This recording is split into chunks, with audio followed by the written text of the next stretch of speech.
Hey guys, thanks for joining me for episode Learn and Play Games. My name is Lance, and today we're going to take a look at an expansion for Too Many Bones. This is Age of Tyranny, and this is one of the first expansions to it that is going to add a campaign mode to the game.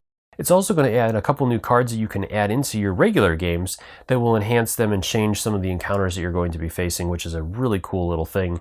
As if you've played the game a lot, you know that those first three encounters get a little old after a while. So it's nice that this is going to add new encounters for all three of those, not only in this campaign, but also in just the regular games, which is really neat. Other than that, like I said, in this game, it's going to add a campaign mode so you can chain your missions together in hopes that you'll be able to defeat the 7 different tyrants that are included in the original game.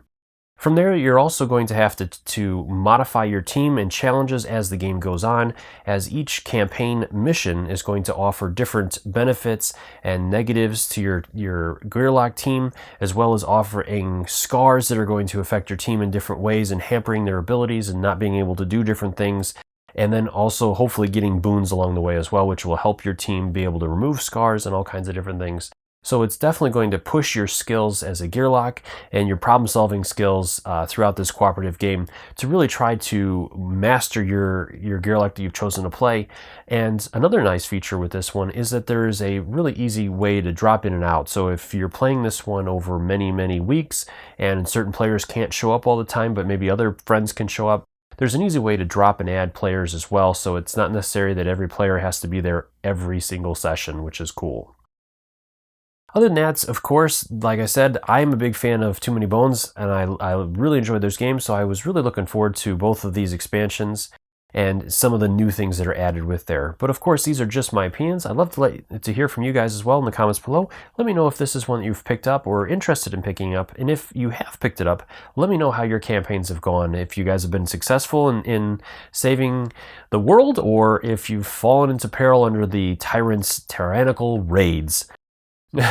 So, as always, if you enjoy these videos, if you like what I do, please consider hitting that like button and subscribing to my channel, as it really does make a big difference and helps me to continue to grow and be able to bring these games to you guys. If you want to stay up to date on all my videos, also consider ringing that bell so you get notifications anytime I release new content.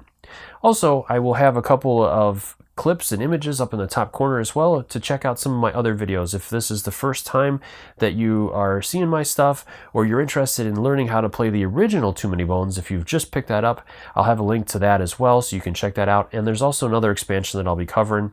Also, let me know in the comments below if you'd like me to cover some of the individual Gearlocs. If you guys want to know what each box is included and how they play and all that kind of stuff, let me know in those comments below if that's something that you guys would be interested in seeing, and I'll look at doing that as well.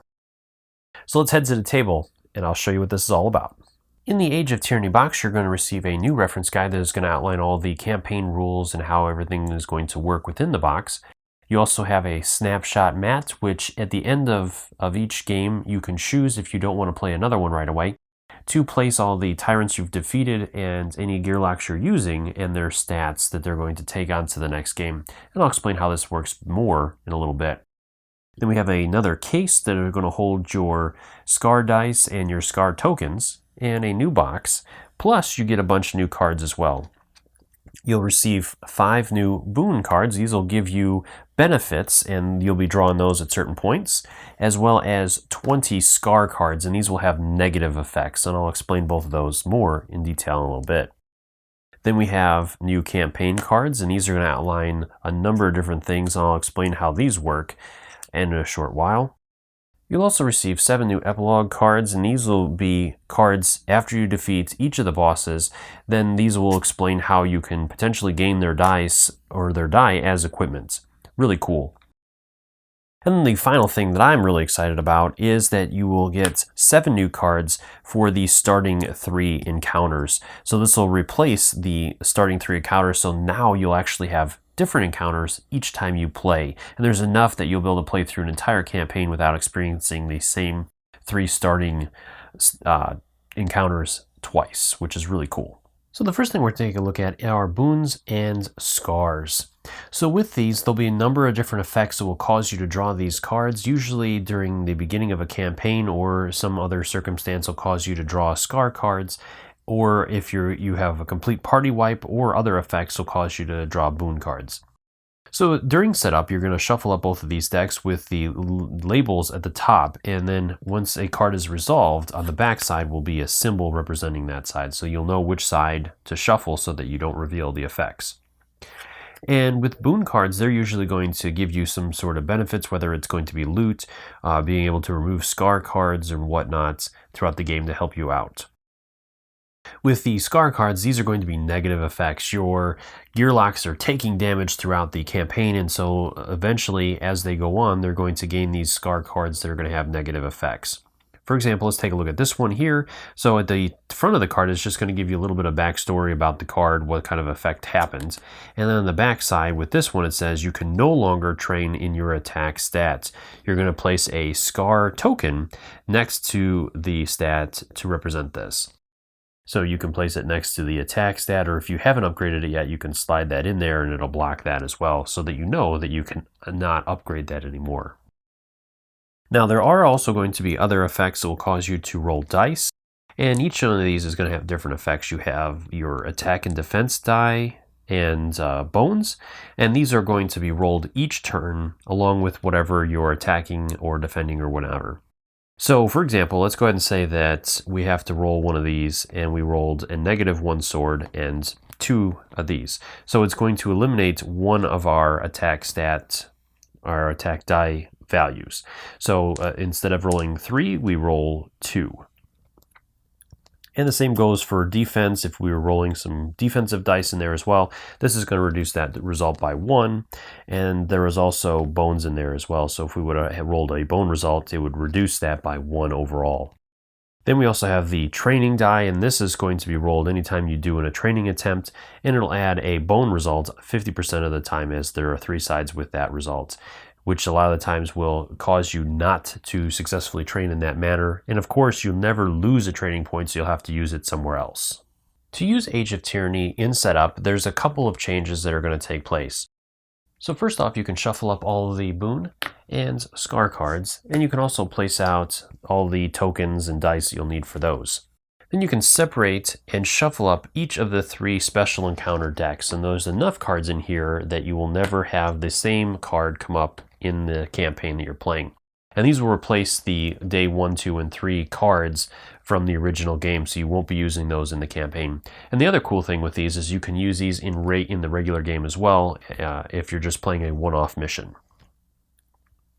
You'll also want to put out all of the epilogue cards, and finally, you'll go ahead and shuffle up the campaign cards, removing the day 1 campaign, as that will be the one on top, and then the rest of these will be shuffled up and placed out. From there, then you'll draw the campaign day 1 card, and that will outline how you'll set up the rest of your campaign.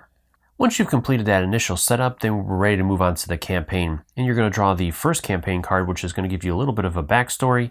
And on the back side is going to help you set up the rest of the setup and how to start your first adventure. So with the cards, there's going to be a breakdown, and I include another card here to show you guys some further examples. And this is the one that's on the reference guide, so I'm not going to reveal anything new to you. In the first section here, we have the party rewards, and if it shows an icon for the boss die, then you're going to choose one of the Gearlocs that will get to gain that as a loot with the epilogue card. Moving over will be any effect that is going to last for this particular adventure. This is not going to last the campaign, it's just the current mission until a new campaign card is drawn. Moving down to the second row on the card is the number of scars, and if this lists 1 or more, then each player has to draw that number of scars for their Gearloc. So if you're playing a 3-player game, each player is going to have to draw that number of scars, and those will come into effect right away. From there, then we have the carryover spots, and if you're continuing on with the campaign, then this is the number of trained points, loot, and trove loot that you'll be able to bring into this new one. So you'll never actually be able to take all of the stuff that you've gained from a previous game in there. You'll start, but a little bit better. Then it'll show how we will determine the next tyrant that's going to be faced. So with most of them, they're going to be random draws. You'll simply draw a new tyrant from random from those that you have not defeated yet, and then place it at the bottom here. From there, then we have the starting point. So either you'll start with day 1 and have no progress points, or you may start at a later point. And so that is how you'll set up your encounter deck from there. Then we have the minimum number of progress points you'll need in order to face off against the boss, and the maximum number of days that you have in order to defeat the boss. Once you've completed an adventure in the campaign, you can also choose to save your progress, and so I'm going to show you how to use the snapshot mat here. So as usual, you're still going to draw the next card in the campaign, and you'll resolve the effects for the party rewards, scars, carryover effect. And this is going to again outline the number of training points and loot and trove loot that you can bring over. From there, then you can go ahead and set up the snapshot board. So if you've defeated any bosses, so we'll go ahead and say that we defeated Nam, you'll place any tokens here for the defeated bosses. For each of the players that you're playing with, you'll place their token in there in one of the 4 spots, and then you'll choose which training points and things you want to carry over. So for example, this one says we can carry over 4 training points. So this can be training points in any of the 4 stats, as well as dice for our skills. And we can always choose to take a skill die that is further along on the track.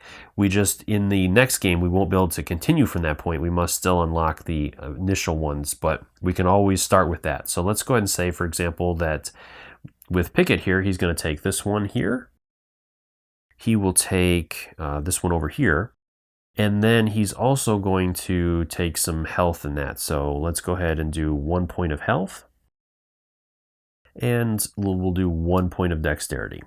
So that will be his 4 stats. And then he also gets to take up to 4 loot and trove cards. So we'll add those over there to his area as well. And then we'll have somebody snap a picture of that. And that way, then when we're ready to start the next campaign, we will have all of our stats that we need for our characters in their progress, and then we'll also just continue on with the campaign card that we're playing at that point to determine the Tyrants and how to set up the encounter deck and all that kind of stuff whenever we pick up our game. The other cool feature with this is that players can drop in and drop out. So if you are playing a campaign with players and one of your guys can't show up, but a new guy shows up, they will be able to jump in with a new character. They just won't have any scars from previous things, and they won't have any points to start with as well. So a little bit of a disadvantage from there, but also an advantage that they won't have any scar cards to start this new game with. And then when another player shows up, they can just drop back in as well. So a really cool feature that'll let you be flexible with your gaming group if they can't always show up. Well, I hope you guys found that video helpful. As always, if you have any questions or comments, please leave those in the comment section below. Also, let me know what you guys are doing or playing, or if there's games that you would like me to cover. I'm always interested to hear what you guys are up to. And as always, thank you so much for taking the time to watch my videos and leave me feedback on them. I do really appreciate it, and I try to take into account everything you say to make the best possible videos. If you found this video helpful, please consider hitting that like button and subscribing to my channel, as it really does make a big difference and helps me to continue to grow and bring these games to the table to teach you guys how to play. Until next time, I'll see you guys later.